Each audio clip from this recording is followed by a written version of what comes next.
Hi, today we're going to explore Moralis NFT API. With this API, we can fetch NFT collections with just smart contract address. We're going to make one API request and we're going to fetch all this metadata. So this can help you to build NFT marketplaces. So let's see how we can do this.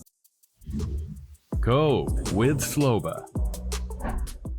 So first of all, let's get familiar with the API that we're going to be using in this tutorial. First, head over to docsmoralis.io to get familiar with the documentation of Moralis. We're going to choose the AVM on the top here, and let's choose API reference. In the dropdown, we want to head over to the NFT API, and we want to choose Get NFTs. And the endpoint that we're going to be using in this tutorial is Get NFTs by contract here. Now I can shrink down this left side bar. And before you're able to test out this API endpoint, what you need to do is you need to get your free API key. And you can click on this button here. I already have done and registered to the Moralis website, but you need to go and register and retrieve your API key. So once you have done that, you can go to this dashboard on the homepage where it says API keys, and you can just copy your API key. I can close this now, and you can just enter your API here so that you can test this live API. For the code, you can choose Node.js or whatever language you're using. I'm going to use Node.js for this purpose, but in the tutorial, we're going to be using Next.js. Now let's see the parameters that you need to send in order to retrieve any information. So as I said in the introduction of this tutorial, the first thing and the only thing that you need, which is required, is the address of the smart contract. So how can you find an address of a smart contract for NFT collections? So let's see. You can head over to websites such as OpenSea. Let's say that we want to search for CryptoPunk. So whatever collection you can, you know that you want to use, you can go there. And when you find something that you like, you can click on one of the NFTs and you want to go down, and in the details, you see the contract address here. And you can also see what is the chain where this contract address sits on. So we can click on contract and we can copy this contract ID or the token. So we can close this now and we can fill in this inside of our address field. Like so. The format that we want to use the token ID should be provided here. In our case, this is decimal. And for this previous parameter, chain string, is that you need to choose here on what chain this NFT sits on. And as we have seen, this sits on the Ethereum. So this is all the information that we absolutely need to provide. One of the things that we can provide as well is to limit the number of results that we are fetching. So let's say that we want to set the limit to 10 results. And if you want to split the results that you're getting back into subranges, you can use this total ranges number query parameter. As it says here, the number of subranges to split the results into. Let's say that we want to split this 10 into two pieces. We can set here the total ranges to 2, and then with the first range you're going to get the first 5 items, and the second range you're going to get second 5 items. But the one that we're going to be using in this tutorial is the cursor. The cursor returned in the previous response used for getting the next page. So this means that when we are fetching the first time, we're getting the 10 results, and this displays the first page or the first 10 results. When we provide the cursor with the next request, we're going to get the results from 10 to 20 indexed. So this means that we're getting the second page. The next one is normalized metadata. This is a Boolean query parameter. If you provide this with a true, your metadata is going to be normalized. And the last one is media items, which is Boolean also as well. So if you set this to false, your preview media is not going to be returned. And now when you understand all the parameters that we have in this API endpoint, we can see how this works. So here, let's test live API here, and we're going to get response on the bottom here. So we can see that we are getting the page results, and the page results are 10 because we are setting the limit here to 10. And we can see that this is the 0 index page. And we can see that we are getting all these different informations. And what we're going to use in this tutorial is actually this metadata, where we can get this image, we can get the name, we can get the attributes, all these beautiful things that will help us to create these NFT cards. So let's see how we can do this in Next.js. In my Visual Studio Code, I have created new Next.js application. I have installed tabling so that we have styles out of the box. Also, I have added Moralis package, so make sure to install this as well. But the entire repository is going to be available in the description box of this video. On the page itself, you can see that we have this static file. It does nothing because we haven't implemented any of the features. I have just created this card as a boilerplate code. So let's see what we have of the files inside of this application. So first we have this page.js, which is a default file here. And what I'm doing here is I'm just importing this NFT list static file. As we can see here, we're hard coding all the values that we have on the page, such as green eye, shadow, the file URL here, and even the button, it doesn't do anything. So the purpose now is to go and actually fetch all the relevant information for this NFT collection and see how we can fetch more of these NFTs. So let's create a new file. Let me close the package and let's create a new file inside of the app folder. Let's name this one as get contract NFTs. This is going to be the URL that we're going to fetch inside of our next application. And inside of this folder, we're going to create new file, and it's going to be named route.js. Now, the first thing that we want to do is we want to initialize the Moralis. So let's import the Moralis package, Moralis from Moralis, and make sure that you have the URL or the path correct here. So now what we want to do is we want to execute this in try-catch block, and let's await for Moralis to start. So this is asynchronous operation. And what we want to provide here is we want to provide the API key that you have downloaded on their homepage, on their dashboard. I have already done that and stored it inside of my env.local file. The name of this variables is API_key. So let me close this. And inside of the API key, I'm just going to call this process.env.api key. If this initialization fails, we want to cache the error. So let's just console log the error. Now let's create a new function, and we want to create new async function, and we're going to provide a get request where we're going to get the information from Moralis API. So here we're going to use the request that we are sending from our client page, or actually our server components, and we first want to construct the body that we're going to send. So inside of the body, we actually can copy what we have used in the Moralis documentation. So let's head over to Moralis documentation and let's use the body of the response that we have constructed previously. So we can use this one and let's just paste it in here like so.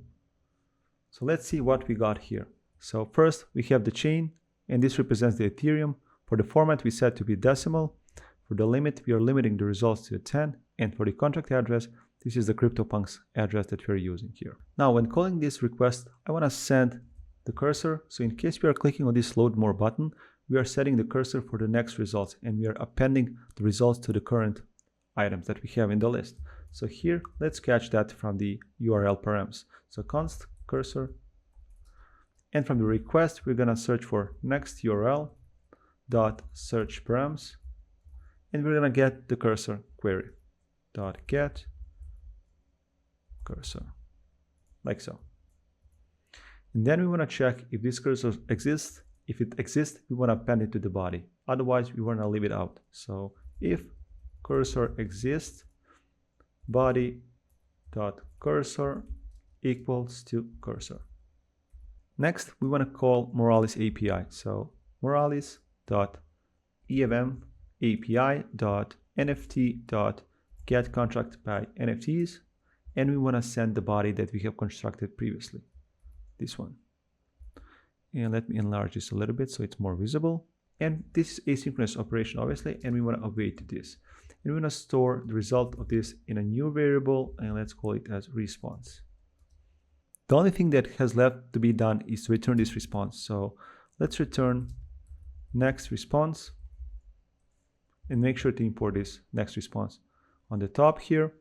And we're going to convert this to the JSON response, like so. The other thing that I want to do is I want to wrap this inside of the try-catch block in case we run into some issues. So let's open up the try-catch block, and let's make sure that we import this inside of the try block. In case something fails, we just want to return response, let's say .error. Something went wrong. Something like this. With this, we have completed our route. Now let's create a function that will call this getRequest and fetch the results inside of the Next.js components. Let's create a new file, and the name of this file is going to be service.js, because we're going to call this from multiple places. So we want to create a file where we're going to share this functionality. So we're going to export constant here, and we're going to name this as getNFTs, like so. And this is going to be asynchronous function, which is going to have a cursor parameter, like so. We're just going to implement this fat arrow function. So inside of this function, we want to fetch the API that we just created here. So let's call the fetch. And first I want to call the URL that we have locally. So I'm going to call the process.env.api-url, or actually API_URL. And if we open up my env local file, we can see that I have localhost 3000, the URL here. Okay, close this. So make sure that you have the correct URL here, and then /, and this is going to be the name of the URL that we have created here. So I can go and rename just to copy this path. I can paste it here, and after this endpoint URL, we want to provide a query parameter. So we want to provide a cursor, and we're just going to pass in whatever we get from this cursor here, like so. And we want to store this in a new variable, so let's call it as response. And we want to check what we are getting in the response. So if response is okay, then we want to convert this to JSON and return. So let's create a new variable, and let's name this as NFT data. And we want to await for the response to convert to JSON. And we don't need the brackets here. And we want to return this NFT data. And let's not forget that the fetch is also asynchronous operation, so we need to await this to be completed also here. And that's all we need. So now let's go and try to fetch all the information that we can get from these NFT collections. So let's head over to our page.js, which is our home page, and make sure that this is asynchronous component here. And now let's make the call here. We want to use the get NFTs function that we have just created, and for the first initial call, we want to provide null because we want to get first 0 to 10 results, so we don't need a cursor here. This is going to be asynchronous operation, and we want to provide await. In the result of this function, we want to store in the NFT data variable, and we want to just log it just to see if you're getting the right results or we are getting some errors. So let's console log the NFT data, and let's refresh our page, and let's see what we're getting in the terminal.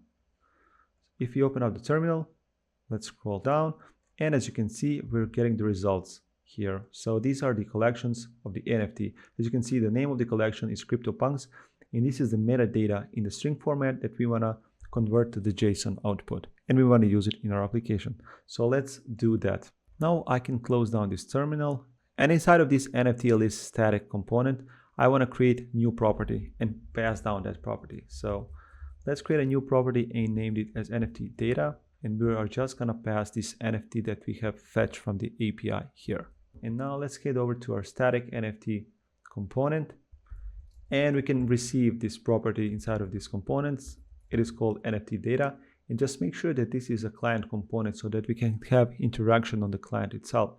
So what we want to do is we want to create a new variable here and just update that variable whenever we load more results. So let's use the const NFTs. This is going to be the name of the collection, and the function that's going to update this is going to be called set NFTs, and we're going to use state hook from React, like so, and we're going to initialize as an empty array. So now we want to use effect hook to update these NFTs whenever this NFT data gets changed. So let's call the use effect hook, and we want to set a function here, and inside of this function we want to execute whenever this NFT data changes here. Whenever this data changes, we want to update our NFTs. So set NFTs, and we're just going to pass in the new NFT data, like so. Now let's loop through the results that we're getting from these NFTs. So what we're going to do is we're going to use these li elements, and we're going to loop them. So we're going to open up the brackets here, and we're just going to call NFTs.result. So we're going to check first if we have these results. If we do, then we're going to map. So we're going to open up the square brackets, and we're going to call NFT.result.map, and inside of these NFTs we get the item that we're going to call as NFT, like so. And inside of this item, we want to access the metadata. So first thing that I want to do is I want to convert that. So I want to parse that. So let's create a new variable, and we're going to call it as NFT metadata. And we're just going to use JSON to parse what we're getting from NFT.metadata, like so. Now we can return here the ALI element, and we can use this NFT metadata to fill in the fields for the image, for the description, for the title, and for these attributes. So let's cut this li and let's place it inside of this. So now let's save this just to see if we get any errors. And as you can see, we are looping through the results, but we are still hard coding the image here. And also the title, the description, and the attributes. So we want to replace that with the actual data. In the root element of this map, we want to provide a key attribute so that we have the index and that the Next.js knows what item of this is going to be changed. So let's provide this with the unique value, which is NFT token underscore ID. Now let's replace this source. We want to use the attributes that we are getting from the metadata. So we want to use NFT metadata dot image. And we can also replace this alt with the same value. Or actually we can provide a name, which is more descriptive, like this. And when we save this, we can see that we're getting the images from NFT collections. Now let's update this name. So instead of hard coding this, we want to call again NFT metadata dot name. And let's save this, and their names are getting updated. So now let's update the description. So instead of this female, we want to access again NFT metadata dot description. And the last piece of the puzzle is to replace these attributes. So let's open up a curly brackets here, and let's call the NFT metadata, and we want to access here the attributes from metadata, and we want to check if they exist. If they exist, we want to map them. So inside of the map, we access the attribute, and we want to map the attributes. So for every attribute that we're looping through, we want to return the span element here. We can copy this, and for the span element, we can just use the value that is being presented inside of this attributes array, like so. We also want to provide a key here as well. The same thing which we have done for the li element, and for the key we can use the attribute because these are unique. So let's save this, and you can see that the attributes have been updated now. So let's expand so you can see a little bit better. This looks like something that we wanted to do from the start, but now the only thing that is missing is this load more, because this is not working. So let's implement this load more button to send the cursor of this current collection and to fetch the more items. So here on the bottom, let's implement this button. So let's add onClick event, and we want to call a new function, and let's name this function as onLoadMore, and we want to provide NFTs.cursor. So we want to provide a cursor of the current NFTs. Now let's create that function on the top here. We can do it here. Let's create a new function, and let's name it, as we said, onLoadMore. And this is going to be an asynchronous function because we're going to fetch a new set of data, and we're going to receive the cursor from the button. So inside of this function, we want to check if cursor is present. Otherwise, we're not going to fetch anything because we already have the initial sets of data. So what we're going to do is we want to call once again our function from this get NFTs from these services. And let's call this. So this is going to be asynchronous function. So let's call await, and let's provide the cursor. And let's make sure to import the get NFTs from service, get NFTs from service folder here, or actually from the service file. And then we want to store this in a new variable. So we can call this as const cursor NFT data. So it's more descriptive. Now we want to check if this exists or it's undefined. So if cursor NFT data exists and we haven't returned undefined, we want to update the value that we're having here. So we want to call this set NFTs, and inside of these NFTs, we want to access the previous value of the NFTs, like so. And what we want to do is we want to update, and we want to destructure the value that we're getting from these get NFTs, so the latest value. And we want to update the result property. So we want to update this, and we want to use the values that we had before. So we're going to use the values from the previous results, and we're just going to add the new results. So cursor NFT data, let's destructure that with the results of the new array, like so. And now let's save this, And now let's test what we have built here. So let me refresh the page and let me enlarge it entirely. So we have these 10 results that we are having, but now if we click on load more, we should get even more results. So as you can see here, after a couple of seconds, we are getting new results which are being appended on the previous ones. And if we click again on load more, we should get even more results. So this is how you can actually implement these Moralis NFT APIs to get NFT collections and use this metadata to build your applications. And this is all for this tutorial. I hope you enjoyed it and that you have learned how powerful Moralis NFT API is, and that you have seen how it can help you to build your NFT marketplace or any other NFT applications. So see you in the next tutorial. And if you want to support my channel and get a full source code of every single video that I'm doing, feel free to check out patreon.com/codewithsloba to get full access. See you there. Code with Sloba. Thank you for watching the entire video. To see more videos like this, click here.